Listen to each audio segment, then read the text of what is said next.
Bonjour, nous voici ensemble pour une nouvelle vidéo du cabinet Landau Associés pour décortiquer ensemble cette fameuse loi séparatisme, respect des principes de la République pour ce qui concerne les collectivités territoriales. 8.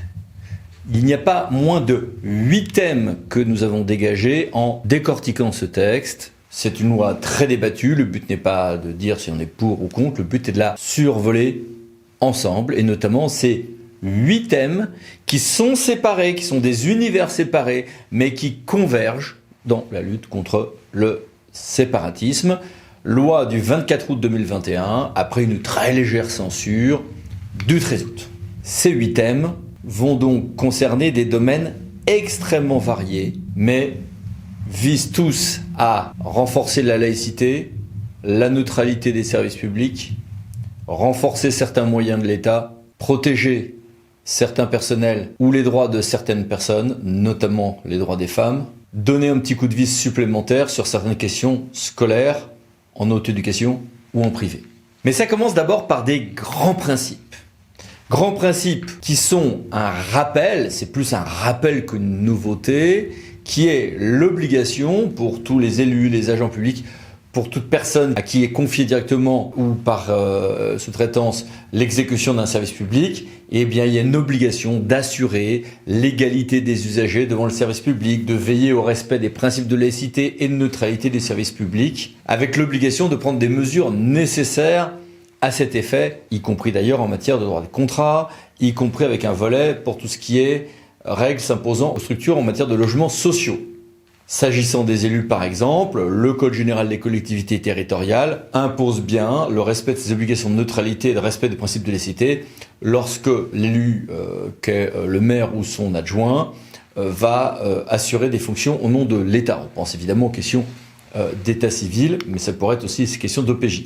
Il y a un gros volet sur les agents publics dans ce texte, avec pour l'essentiel des renforcements, des confirmations plus que de vraies nouveautés à quelques détails près. Donc, on l'a dit, les agents doivent s'assurer du respect des principes de neutralité et de laïcité des services publics et doivent s'abstenir de manifester des opinions politiques ou religieuses et qu'il y ait un traitement égal de toutes les personnes avec un respect de la liberté de conscience et de la dignité de ces personnes. En fait, ce sont des formulations qui, pour partie, sont renforcées ou nouvelles, notamment sur l'obligation d'un traitement égal. C'était déjà un principe, mais on a une formulation peut-être un brin plus claire, ou en tout cas réaffirmée sur ce point. Plus encore, tout organisme public ou en charge de mission de service public est là sur ce qui est des structures de droit privé exécutant des services publics ou y concourant. On a un renforcement partiel des règles, doivent veiller à ce que toute autre personne à qui ces missions peuvent être confiées, on pense évidemment aux sous-traitants, doit s'assurer du respect de ses obligations. Les agents publics comme les salariés privés qui participent à l'exécution même du service public, pas tous les prestataires, doivent donc respecter, pour faire court, une obligation de neutralité qui rejoint sans s'y confondre celle de laïcité. Il y a tout un volet également sur les exécutions de marché public avec l'obligation pour la personne publique, y compris par des avenants à conclure pour certains contrats, l'obligation de respecter donc ces principes. Voir sur ceci la vidéo faite par Marie Gouchon pour le nom de cabinet que voici. En troisième lieu, tout agent de police, nationale, municipale, gendarmerie, administration pénitentiaire, doit déclarer qu'il va servir, et ce de manière solennelle, avec dignité et loyauté à la République, ses principes de liberté, égalité, fraternité et sa constitution, bref, une prestation de serment sur ces questions.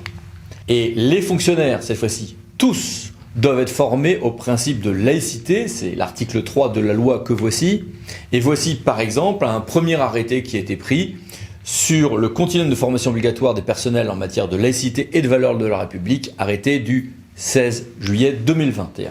Et dans les administrations, on va mettre en place un réseau à chaque fois avec un référent laïcité qui va avoir un certain nombre de fonctions, y compris d'ailleurs d'organiser la journée de laïcité le 9 décembre, avec donc les textes que voici. Et un volet protection des agents se retrouve un peu plus bas dans la loi, à partir donc des articles 9 et suivants, puis ensuite il y a un volet sanctions qui se retrouve un peu plus tard.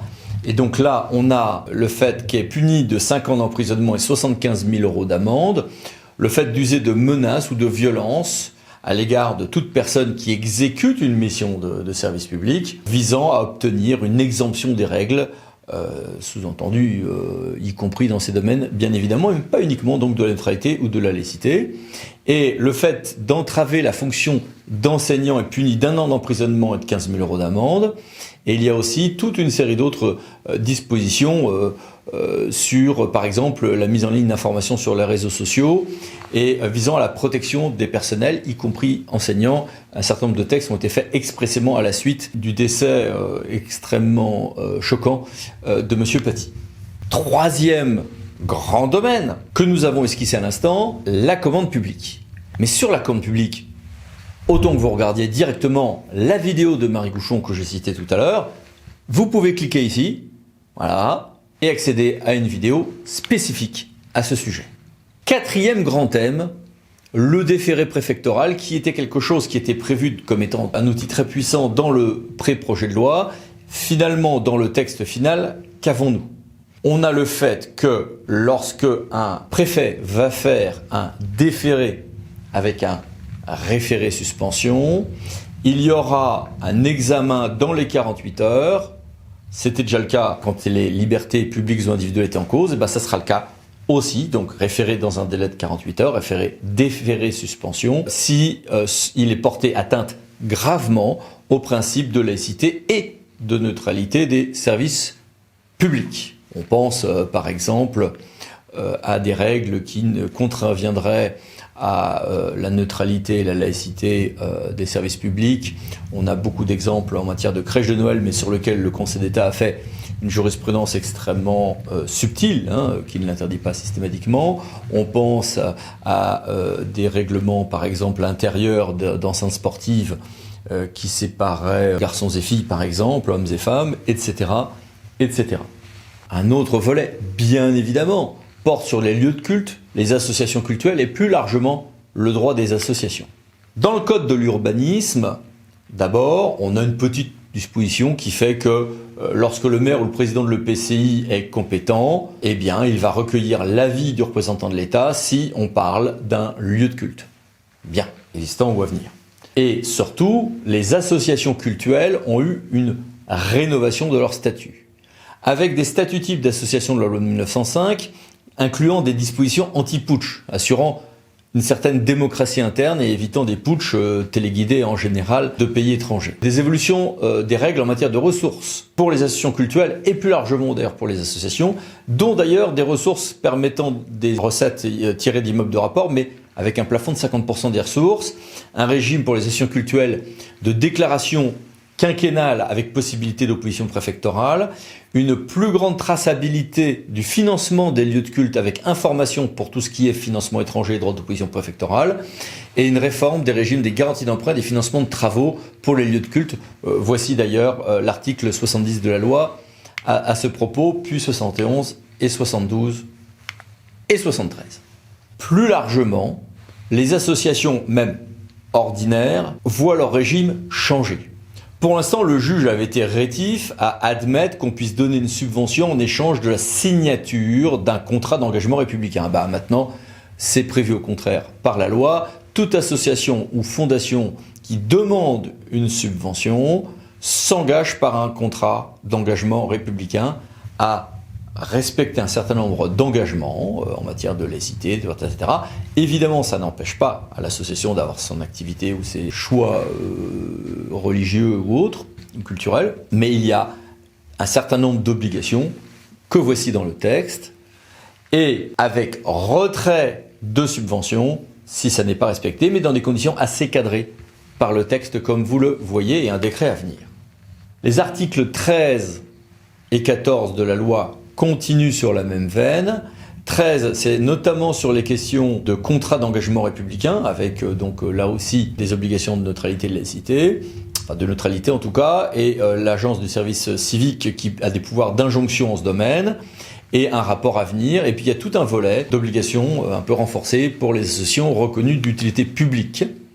Et le droit des dissolutions d'associations a également évolué. voici le texte. On peut déjà dissoudre des associations quand il y a des provocations à la haine, à la violence, etc. Eh bien, désormais, il y a d'autres conditions, hypothèses de dissolution d'association que voici ici en bleu. Financièrement, il y a une plus grande traçabilité qui est assurée par la loi. Déclaration au fisc avec des déclarations des reçus fiscaux et des renforcements des moyens donnés au fisc pour contrôler l'éligibilité des dons aux associations. Publication des comptes dès 153 000 € avec donc l'indication des dons qui viennent de l'étranger notamment et une publication des comptes. Et des régimes de contrôle et non plus de tutelle, donc assouplissement sur les fédérations sportives. Évidemment, on a aussi un gros volet sur le droit des femmes avec beaucoup de choses qui sont là aussi plutôt confirmatives en réalité. Interdiction de certificat de virginité, bon, c'était déjà interdit, mais il y a la création désormais d'un délit d'incitation à la demande d'un tel certificat, ce qui là pour le coup est nouveau. Avant on est obligé de faire des pirouettes juridiques pour aboutir au même résultat. La polygamie demeure interdite, mais il y a une sorte de réserve générale de polygamie en droit des étrangers, y compris sur tout ce qui est pension de réversion et droit au séjour des étrangers. Une obligation d'éducation dans le parcours scolaire sur les questions de mutilation sexuelle féminine. Et ce qui est pas vraiment nouveau, mais qui est écrit noir sur blanc de manière un peu plus claire, c'est que quand il y a des suspicions de mariage blanc, de polygamie, de mariage sans consentement, il y a un régime d'entretien individuel pour l'officier d'état civil avec les futurs époux séparément. Volet étranger maintenant, même si on vient de le voir, déjà en réalité déflorer ce sujet, eh bien il y a en plus de ce que nous venons de voir, une apologie du terrorisme qui peut justifier un retrait de statut de réfugié, en plus de ce qu'on a donc déjà vu en matière de polygamie, de droit des étrangers, etc. Et puis le dernier volet, mais non le moindre de cette loi, c'est le volet scolaire. Instruction scolaire en famille, on passe de la déclaration qui était déjà durcie par la loi Blanquer à un régime beaucoup plus encadré, limité à 4 motifs permettant cette instruction en famille. Il y a pour les établissements privés hors contrat l'obligation de fournir la liste des salariés et des documents comptables, alors que le droit antérieur était un brin lacunaire là-dessus. Et surtout, la possibilité préfectorale de s'opposer à l'ouverture d'une école privée pour prévenir une ingérence étrangère ou pour protéger les intérêts fondamentaux de la nation. C'est un pouvoir fort, mais qui est dans des cas tout à fait extrêmes. Or, le problème que l'on a sur le terrain, c'est des écoles qui sont parfois sur des volumes importants, avec des méthodes pédagogiques qui ne sont pas celles habituelles dans notre nation, et qui sont entièrement financées par des structures en réalité liées à des États étrangers. Je pense notamment à un cas concernant la Turquie. Est-ce qu'un préfet pourra être considéré comme pouvant agir en pareil cas? Est-ce que c'est une question de préservation des intérêts fondamentaux de la nation? Pas. Est-ce que c'est pour prévenir une ingérence étrangère? Oui, mais ça passe toujours par des fondations. L'État étranger n'est jamais en direct. À suivre, ça promet d'être assez passionnant au contentieux. Vous le voyez, on a donc 8 thèmes qui sont importants, qui touchent à nos consciences individuelles, qui touchent à nos libertés, qui touchent aussi à notre identité collective et au pacte républicain qui nous unit tous, ou presque tous. Donc nous sommes sur des choses extrêmement sensibles, chacun aura son point de vue individuel de citoyen, d'être humain sur ces questions. Notre but était de vous donner l'état du droit en le survolant de manière rapide et, on l'espère, un brin opérationnel. Voilà. À bientôt pour de nouvelles vidéos du cabinet Landau Associés. Merci, au revoir.